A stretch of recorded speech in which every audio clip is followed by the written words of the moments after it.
Hi everyone, good morning.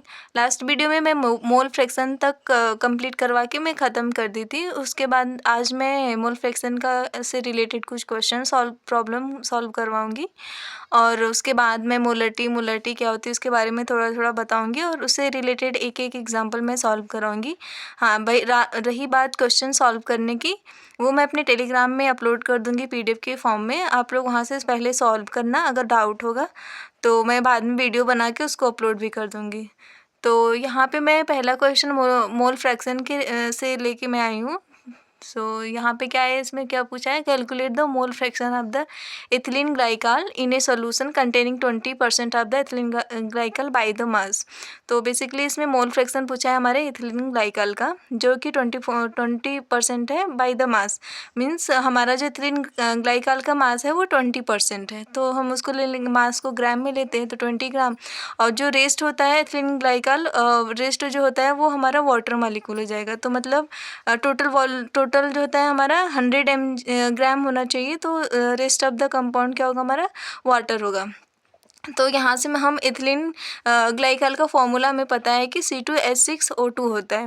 वहाँ से मैं उसका मास निकाल लेंगे, एथिलीन ग्लाइकॉल का मास निकालने के बाद हमें फिर मोल फ्रैक्शन के फॉर्मूले में नीड क्या होती है, मोल्स की नीड होती है और टोटल मोल्स की नीड होती है। तो यहाँ पे हमारा दो कंपाउंड है, एथिलीन ग्लाइकॉल एंड वाटर। तो हम दोनों का पहले मोल फ्रैक्शन निकाल लेंगे, आप देख सकते हो। और फिर वहाँ से हमने निकाला, मोल का फॉर्मूला होता है वेट अपन मॉलिकुलर वेट। वेट इसका गिवन है 20 ग्राम और मॉलिकुलर वेट हम यहाँ से निकाल लिए हैं। तो हम कैलकुलेट करने के बाद हमें मोल फ्रैक्शन ऑफ एथिलीन ग्लाइकॉल मिला है 0.322 मोल। सिमिलर हम वाटर का निकाल लेंगे। वाटर हमें गिवन है 80 ग्राम और वाटर का जो होता है मॉलिकुलर वेट होता है वो 18 होता है। तो उससे हम कर देंगे, डिवाइड करने के बाद हमें मिल जाएगा moles of water is equal to 4.44 mole. हाँ, मोल फ्रैक्शन का फॉर्मूला हम लगाएंगे क्योंकि क्वेश्चन में पूछा हमें एथिलीन ग्लाइकॉल के लिए। तो एथिलीन ग्लाइकॉल का मोल फ्रैक्शन कर लेंगे, moles of ethylene glycol upon total moles, मतलब टोटल मोल्स मीन्स वाटर का भी और एथिलीन ग्लाइकॉल का भी। तो यहाँ से हम कर लेंगे, हमें यहाँ से ले लेंगे इक्वेशन 1 से एथिलीन ग्लाइकॉल का, फिर डिवाइड कर देंगे दोनों को ऐड करके। तो हमारा जो मोल फ्रैक्शन आएगा एथिलीन ग्लाइकॉल का वो 0.068 आएगा। अगर कभी कभी क्वेश्चन में दोनों का ही पूछ देता है कि हमें वाटर या फिर जो मॉलिक्यूल्स हमारा ए और बी जो भी गिवन रहेगा क्वेश्चन में उसका निकालो, तो एक शॉर्ट ट्रिक है इसके लिए। मतलब आप सेम फार्मूला जैसे हमने एथिलीन ग्लाइकॉल का निकाला है वैसे आप निकाल सकते हैं वाटर के लिए भी। बट यहाँ पे एक फार्मूला होता है जो कि मतलब जो हमारा mole fraction of A plus B जितने भी होते हैं सब इक्वल टू 1 होता है। तो हमें यहाँ पे दो ही कंपोनेंट है, लाइक एथिलीन ग्लाइकॉल और वाटर। तो यहाँ से हम वाटर का निकालने के लिए जो 1 होगा उसमें से जो हमारा एथिलीन ग्लाइकॉल कितना है 0.068, तो यहाँ से आ गया हमारा 0.932 मोल fraction of water. I hope कि आप लोगों को ये समझ में आए। अब मैं नेक्स्ट टॉपिक पे बढ़ने जा रही हूँ जो है हमारा मोलरिटी।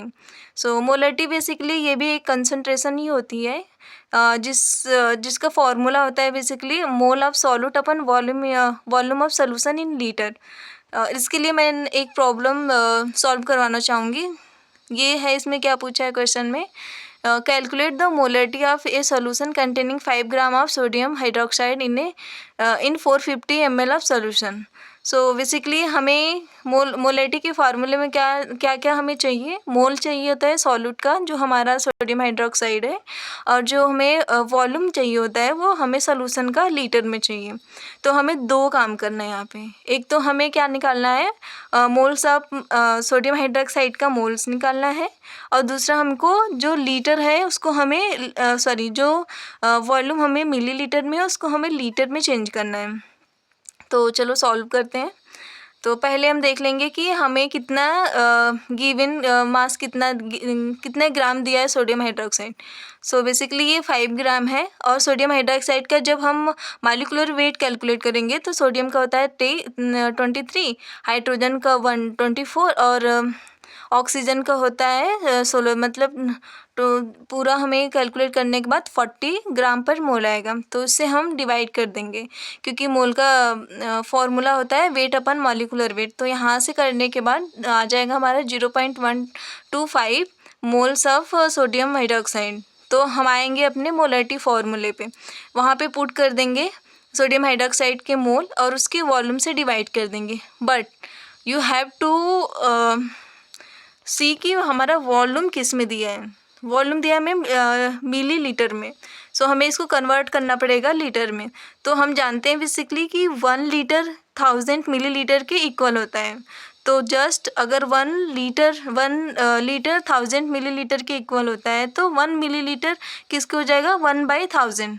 तो यहाँ पे हम क्रॉस मल्टीप्लाई कर देंगे 1000 से and then we will solve that, then answer will come 0.278 mole. So अभी हमने मोलरिटी एंड मोल फ्रैक्शन देख लिया। अब हमारा न्यू टॉपिक आ गया सॉल्युबिलिटी। तो सॉल्युबिलिटी बेसिकली इतना इम्पॉर्टेंट तो है नहीं, बट ऊपर ऊपर से देख सकते हैं। तो सॉल्युबिलिटी में बेसिकली हम देखेंगे कि कोई भी कंपाउंड डिज़ोल्व हो रहा है, किस में हो रहा है किस में नहीं हो रहा है। तो या सॉल्युबिलिटी अगर आप लोग इसका डेफिनेशन लिखना चाहेंगे तो मैं बोल दे रही हूँ।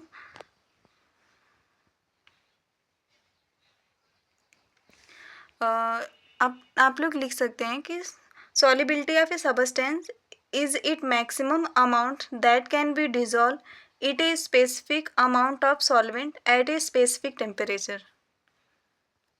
Solubility of a substance is its maximum amount that can be dissolved in a specific amount of solvent at a specific temperature. So basically हमारी जो सॉल्युबिलिटी होती है वो 3 फैक्टर पे मतलब डिपेंड्स करती है। एक तो हमारा नेचर ऑफ सॉल्यूट पे डिपेंड करती है, दूसरा टेम्परेचर और तीसरा हमारा प्रेशर पे डिपेंड करती है। तो सॉल्युबिलिटी भी हम 2 पार्ट्स में डिवाइड कर लेते हैं। एक हमारी होती है solubility of solid in liquid और दूसरी होती है solubility of gas in liquid. तो solubility of solid in liquid में उतना कुछ है नहीं, जैसे इसमें कुछ डेफिनेशन हम देखेंगे। एंड जैसे कि solubility of solid in liquid में हम ऐसा क्या देख सकते हैं। तो सॉलिड में हमारा हो गया मतलब कोई सबस्टेंस या सॉल्यूट जो होता है वो सॉलिड होगा और जो हमारा सॉल्वेंट है वो लिक्विड फेज में होगा। तो इसमें हम क्या लेते हैं, जैसे हमारा हो गया सोडियम क्लोराइड एंड वाटर, ये हमारा डिज़ोल्व हो जाता है मतलब पूरा सॉल्युबल है।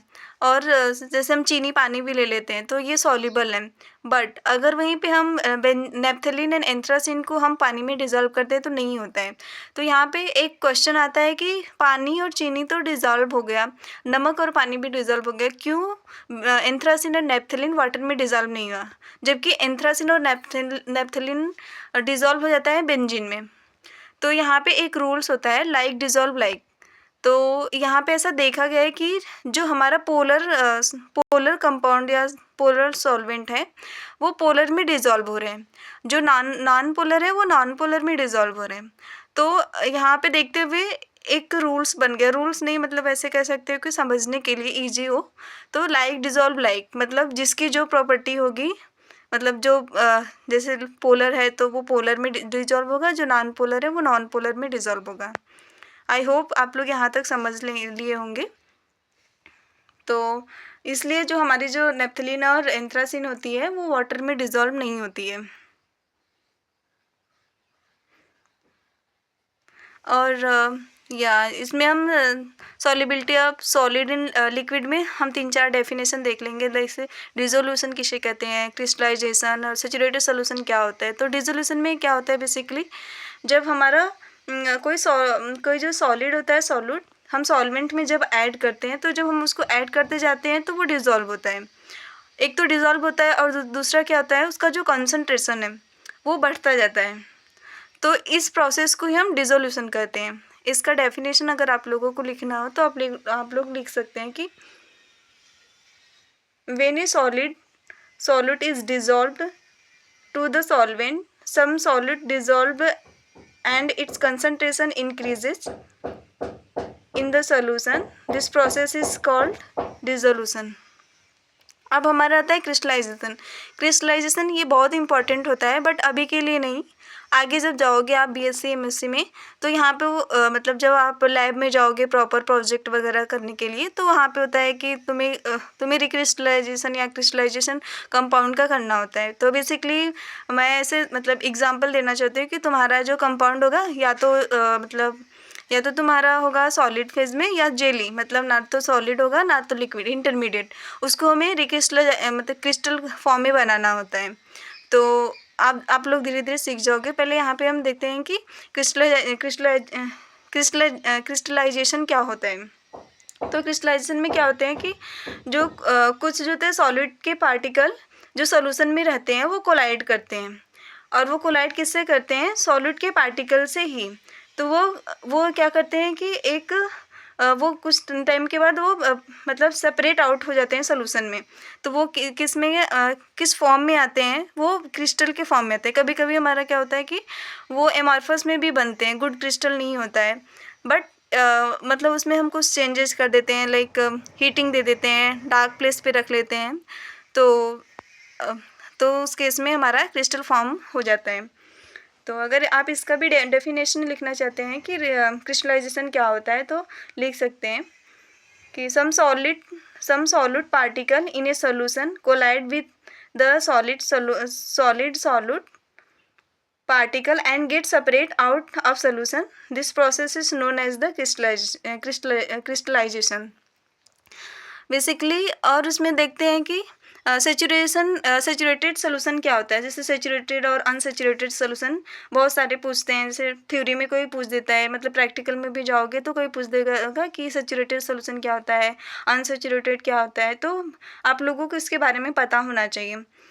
तो सेचुरेटेड सोल्यूशन क्या होता है कि कुछ ऐसे सोल्यूशन होते हैं जिसमें जो हमारा सॉलिड के पार्टिकल होते हैं वो डिज़ोल्व होना मतलब होता है ना कि एक टाइम तक वो डिज़ोल्व होते हैं, उसके बाद वो नहीं होते हैं एक स्पेसिफिक सेम टेम्परेचर और प्रेशर पे।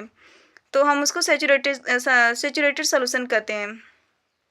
डेफिनेशन अगर लिखना है तो आप लोग लिख सकते हैं कि such a solution in which no more solid can be dissolved at a same temperature and pressure is called saturated solution. Such a solution in which no more solid can dissolve at a same temperature and pressure is called a saturated solution. अब आता है unsaturated solution किसे कहते हैं? Unsaturated solution किसे कहते हैं? तो इसमें क्या होता है कि जो अनसेचुरेटेड सोल्यूशन होता है वो इसका डेफिनेशन लिख लो। Unsaturated solution is one in which more solid can be dissolve at the same temperature. अब हम यहाँ पे देखते हैं कि हमारा जो मतलब जो सॉल्युबिलिटी होती है वो solubility of gaseous in liquid में क्या देखते हैं। बेसिकली इसमें क्या होता है कि कोई गैस जो हमारा लिक्विड में डिजोल्व हो, जैसे हम सिंपल से ले लेते हैं ऑक्सीजन जो हमारा वाटर में डिजोल्व होती है। और वन मोर थिंग, हाँ, जो हमारा सॉलिड इन लिक्विड होता है वो दो फैक्टर पे डिपेंड्स करता है। इफेक्ट ऑफ टेम्परेचर, जैसे जब कोई इंडोथर्मिक रिएक्शन होती है तो टेम्परेचर इंक्रीज करने के बाद सॉल्युबिलिटी इंक्रीज होती है, और एक्सोथर्मिक है तो वो डिक्रीज करती है। प्रेशर का इसमें कोई मतलब अगर हम प्रेशर पे कोई भी चेंज करेंगे तो उसमें चेंज नहीं होता है। बट अगर हम the solubility of gas in liquid का देखें तो इसमें प्रेशर का अफेक्ट होता है, प्रेशर के साथ साथ ये इंक्रीज करती है। इसमें क्या होता है कि solubility of gas in liquid, इसमें हम हेनरी लॉ देखेंगे जो मैं नेक्स्ट वीडियो में प्रोवाइड करवाऊंगी। Thank you for watching.